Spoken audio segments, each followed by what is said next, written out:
call is now being recorded. Hello. Hey, what's up? What's up, Vlad? What's up? It's Kafani? Yeah, this is what's up with you, man? Hey, everything good. So I'm recording this phone call right now. That's cool? Yeah, it was all good.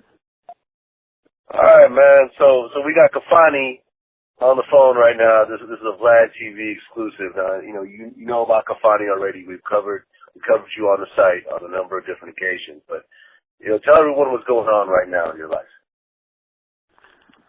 And right now, before I got shot, right now currently I'm in Santa Rita Jail, Alameda County, serving a 41 sentence in federal.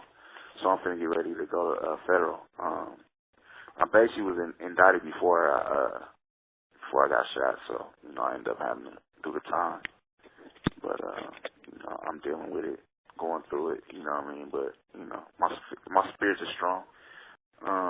But right now I'm kind of like I'm working on my book, and it's like kind of like letting people know about the other side besides the music. And it's called Kafani, Oakland's White Collar King. And basically, I'm basically letting everybody know what kind of went down with my indictment. Because I got indicted for a conspiracy to commit mail fraud and bank fraud. Pretty much I was in basically it was like a 7-year investigation. And it was like, they were like, in the fraud it was like $20 million, and the government felt like, I was pretty much the head of that. You know what I mean? So, I made a few little mistakes, but, I'm trying to get back. Yeah. So how long after the shooting did you actually get locked up? I got locked up in November, so basically about a year after I got shot. But I kind of, it's a tough break, man. Tough break. I mean, it's a tough break going through something as traumatic as that shooting and then ending up in jail a year later. Yeah, no. I mean, at the end of the day, it was something. I was allowed to deal with. I kind of expected I was allowed to deal with something. I mean, I didn't know it was going to be like 41 months or nothing like that. But, at the end of the day, you got to deal with it. You know what I'm saying? But this ain't like, this ain't my first time, being in jail. Like I was, before I kind of broke out with the music stuff, I had went down for a robbery, and I ended up doing like 2 years in prison for that. Like a lot of people don't know that other side, because I really, in my music, really kind of try to shy away from, negativity and, all that different type of stuff. I try to, have my music on a different level, party music and, on some other shit. But, what I'm saying, I really, really been, through the shit and through the system and, and everything. But, it's just hanging around the wrong individuals, because pretty much how I got my federal case was just basically a dude that was like, he was like my father's friend or whatever, and he was just, around me and my people the whole time. And he was like a federal informant, and basically went on wires, like real life mob shit. Like I'm like, man, they like basically he was basically wearing wires and pretty much, was working with the government trying to basically, get me sent away. Like, it was a time when I was on house arrest. I was on house arrest for a gun case, and then all of a sudden, it was like a marijuana grow right next to our studio. So of course, it ended up mysteriously getting raided, and then, trying to figure out like, how did that happen? You know what I mean? Like, and to come to find out the whole time, it was somebody like right up under your nose, you know what I mean? Just trying to set you back, you know what I mean? Yeah. Yeah. So it's like, what's it like being locked up and being in a wheelchair and then having the, like the health, situation that goes along with that? I mean, at the end of the day, everybody cool with me. That, you know what I'm saying? Everybody in the Bay Area know who I am, so, everybody know me, so I don't get nothing but everybody show me love and, and look out for me, make sure I'm cool. But, just, it was a different feeling, being in jail in a wheelchair is like totally different because in ways, you know what I'm saying, it's like, it's harder for you to defend yourself if it, really came down to it, but at the same time, I got love up in here, so, I'm good. So I ain't have to worry, I ain't worried about none of that. But, like, every time I go to court and anywhere, every time people see me, they show me love. And then there's been a couple times I was in the bullpen, and everybody know about Santa Rita, how the bullpen is, where it'd be like, people, because, right now, I got an afro, so, in jail you looking rough, so, what I'm saying, some people don't recognize me, and then it was like one scenario when dudes was just talking about rappers in the Bay Area, and then they brought up the subject about, what I'm saying, about me getting shot and all that, and I just was like, man, I'm Kafani, you feel me? So, like, Muff was like, you Kafani? I'm like, yeah, I'm Kafani. And they was like, swear, they was like, man, that was crazy that they was speaking on me and didn't even know I was right there, you know what I'm saying? So, kind of, when I be, like, in different scenarios in jail, it'd be kind of crazy because, like, I'll go into different areas and be around people they might not even really know. But they'll start talking, it's a couple occasions where they start talking about Bay Area rap and different shit. And then, what I'm saying, and speak on my name and not even know that I'm right there. So, like, shit like that. Okay. So you've already been sentenced, or you're still going through your trials? Nah, I did my change of plea already. I get sentenced July 29th, and then from there, I'm be transferred to a federal facility to finish the rest of the time. I got like a year and a half left. I got to do. I've been down for like 7 months already. Okay, but you said 41 months though total? Yeah, I got to do 41 months. I already been down like 7. Well, they take time. They take time off of. You don't got to do the whole 41 months. So out of the 41 month sentence, I probably end up doing like basically 2 years on it. So I've been down like a year and a half. I mean, I've been down like a half a year. So I got like another year and a half to go. Okay. Well, I mean, that's not too crazy. I mean, obviously, even a day is too much, but a year and a half is something that you can kind of get your mind around. Yeah, it's doable. Yeah, I mean, I'm good. I mean, I ain't stressed out or nothing like that. I'm straight. I mean, when I pretty much had prepared myself that I was gonna have to do, go do some time or whatever. I already kind of knew, you know what I'm saying. But I mean, based on everything was getting postponed due to me, being in my situation of getting shot and all that. So, what I'm saying, I'm just taking it with stride and, what I'm saying, I got my spirits up and just, just trying to get my life straight, get everything back in order when I get up out of here and make sure, I got everything going. I had a lot of good things going for me, but, I had to end up going. I really didn't talk about it or tell nobody, my fans or the public, like, that I was going through a case and all that. I was kind of like keeping it under the rug, you know what I mean? But of course, I finally had to go do it. That's what's up. I remember there was a video that we had posted of you where you were kind of walking with like sort of these robot legs, sort of. How's that coming along? Yeah. Oh, yeah, it's called Rewalk. It's a Rewalk suit. And I was basically it's like I was like the fourth person in the United States that had access to it, like to take it home and everything. So I was in the process of setting up a crowdfunding to basically get it donated to me, or if I wouldn't have raised all the money for it, then I could have just bought it. But they were setting up like a crowdfunding GoFundMe account. They were setting some stuff up like that to where I could basically take it, basically keep it. But they basically like allowed me to train in it and take it home and use it and all that. So that was a good experience just to be able to have know that there's technology that's going on to where that I'll be able to eventually be able to walk. I mean, with the aid of that. So as technology goes, the better the equipment will be. You know what I mean? That's what's up, man. I mean, that's what's up. I'm definitely happy that you're, still pushing and still, you know what I mean? Like, it seems like you're in good spirits. It seems like you're positive. And, a lot of people, would look at this situation and really not want to go on. But it seems like you're really staying positive. Yeah, I mean, that's all I can do at the end of the day. Like I told you before, man, at the end of the day, I'm just happy that I'm still alive, you know what I'm saying? Because I just look at stuff like even since I've been in here, you know what I'm saying, the jacket got killed, you know what I'm saying? Like me and dude was real close, you know what I'm saying? I've been knowing him for like 16 years. Like he's one of the first artists, you know what I'm saying, I worked with before anybody knew who I was, you know what I'm saying? Like 16 years ago. Like when right before he put his first album out, you know what I mean? So, I look at situations like that and be like, damn, you know what I mean?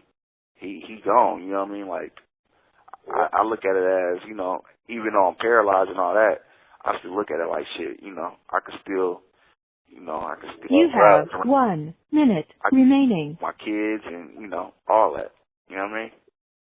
Yeah, no doubt. And I just interviewed Mac Minister from prison. He's doing quadruple life with no parole. So, man, it definitely could be good. I know, that's crazy. So, so I mentioned, Mac Minister. I interviewed him a few weeks ago, and he's doing quadruple life with no parole.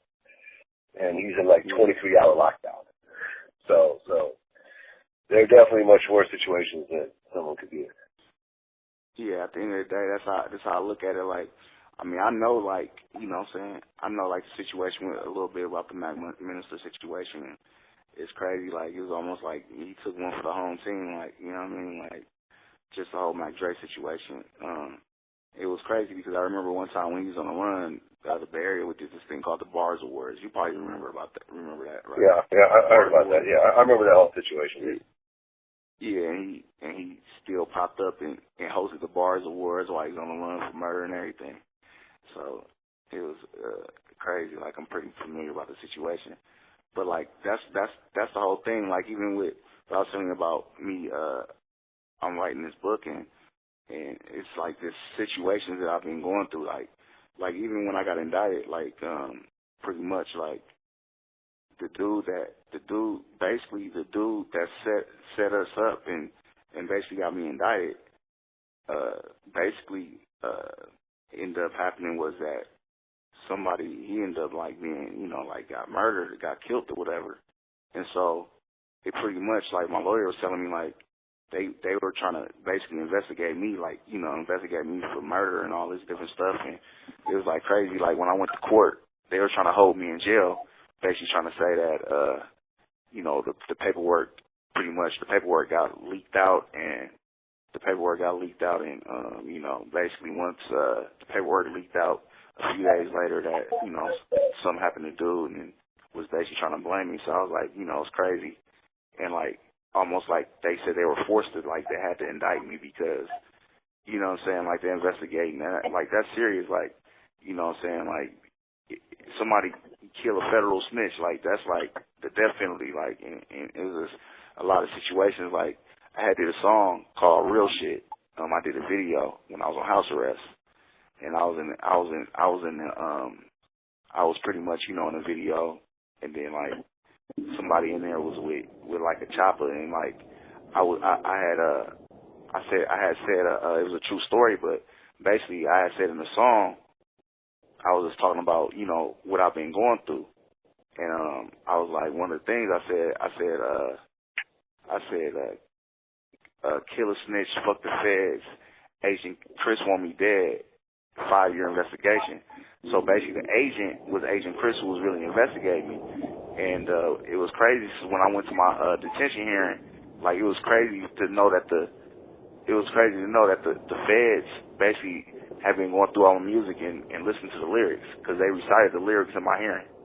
You know what I mean? Yeah. Like, it was like, kind of crazy. So it's just like, I've been through a lot in my life, so, I'm just going to put out there and tell the people, like, the real shit that they don't really know, like, just my whole background, and it's a real interesting story. But like, I got cats reaching out to me. I got cats reaching out to me like Lil D, you aware of who Lil D is? Like, he's an Oakland kingpin, drug kingpin. Yeah, I know Lil D. Yeah, he be, we be talking like, he a real good mentor to me. You know what I'm saying? So I'm just trying to, get rid of all the skeletons in my closet and move forward. You know what I mean? Yeah. Well, I think that people should really realize and, focus on what you just said, that your songs were actually used and played at your trial. And when they say anything you say can and will be used against you in a court of law, that applies to everything. That doesn't just apply to what you tell the police. That applies to everything you've ever said on social media, everything you said in a freestyle, anything you do on Instagram. Exactly. Everything. Everything you do on a YouTube video, like all that. Exactly. Everything you do. All that shit. You can't just turn around and say, oh, well, that was just entertainment. Like, maybe the jury will believe that, maybe not, but it'll still be presented. Exactly, because peep this, when I also had that detention hearing, I had posted up. Now this the crazy part of the whole situation, right? So basically, I had posted on Instagram, and I showed some cop cars, and I said this shit just got real. But what happened was I was doing a show. It was me and Jay Stalin was doing a show in San Rafael, and some dude ended up getting he disrespected Marin or something, and somebody knocked him out on stage. So when he got knocked out, they ran outside fighting, and they just started shooting in the parking lot. So we trying to cut, and then the police, they basically hemmed us up or whatever. And I had posted Instagram during that time. So coming to find out, that same time I posted Instagram, the person they said was informing against us basically was murdered at that same time, but somewhere else. And they came to court trying to say that I posted a picture of the police about this situation. And so they had to, while they was investigating me, doing this investigation, of course I didn't have nothing to do with it, and I wasn't there. I was being detained by the San Rafael Police Department. But it's just crazy about social media because anything, like you say, anything you say you do can be used against you. Because also in that same scenario, we did a music video, and the music video was basically showing, basically some of the scenes that one of my boys shot in was a marijuana grow. And basically no sooner than 2-3 weeks later is when they raided the marijuana grow. So you're right. You got to watch what you do on social media because they watching. You feel me? Yeah. Yeah, man. Absolutely. If you're gonna be a criminal, stay off of social media and the internet completely. Yeah, because if you got nothing to hide, you can make up whatever you want. It don't matter. You could be a studio gangster, but if you're a real gangster, you should really stay off of all that shit. 100%. But you know what? That's how you know these dudes that's putting it out there ain't real gangsters. Because if you really doing it, you ain't finna put it out there because you ain't trying to get caught. You see what I'm saying? Yeah. So all these dudes that's really trying to put shit out there, everybody know if you really doing it and you really about it and with it, you ain't trying to get that attention. You know what I'm saying? Yeah, man. So, I really been in the trenches on some whole other shit, and you never knew about it. You always just thought about, everybody just thought Kafani, he doing his thing, rapping to the ladies and some other shit, but my background is totally different, you know what I'm saying? But I never wanted to portray it in the music. You know what I mean? I kind of wanted to go away from it because it's certain shit that I lived through and been going through that I really ain't even, tripping about. I never told nobody, I got home invaded. You know what I'm saying? Me, my ex-wife, and my daughter. I never put it out there, never said anything about it. It's just, I'm just, talking about it now with you, but I mean, I never told nobody, but part of the reason why I never told nobody was because I'm trying to see if it's going to come back to me in the streets and I hear about it I ain't trying to put it, why would I put that out there And then, you know, if I attempt to retaliate or something like that, I already put it out there. And then, you know, I'm locked up. So, you know, when you in the game, man, some shit you left unsaid to the public. You know what I mean? Well, I appreciate you calling in. We definitely gonna put this out there, man. Just definitely keep your head up, man. Yeah, I will, man. And good looking for you know, supporting me. You've been supporting me for a minute now, so you know, I appreciate that. And you know, I'm just trying to, you know, get my life together and make the right decisions. You know what I'm saying? That's basically where I'm at. I mean, I'm good to be in a position where, you know, when I do touch down, that I haven't lost anything. And you know, sometimes people go to jail and lose everything, but you know, I'm still good. You know, I come home I'm straight. I ain't you know, financially and all that. I'm good. So I ain't really tripping. I'm just go do my time and you know, continue thanking God that I'm still alive. And like you said, shit, Night Minister got triple life, you know what I'm saying? So I thank God. Quadruple life, actually. Quadruple life. So, yeah, so that's like no action. Yeah, man. Absolutely. Absolutely, man. Well, yeah, keep your head up, man. You know, whatever you need, just hit me up. I got you. All right, Vlad. Thank you. I appreciate it, bro. Oh, man. Thank you for calling in. Peace. All right, man.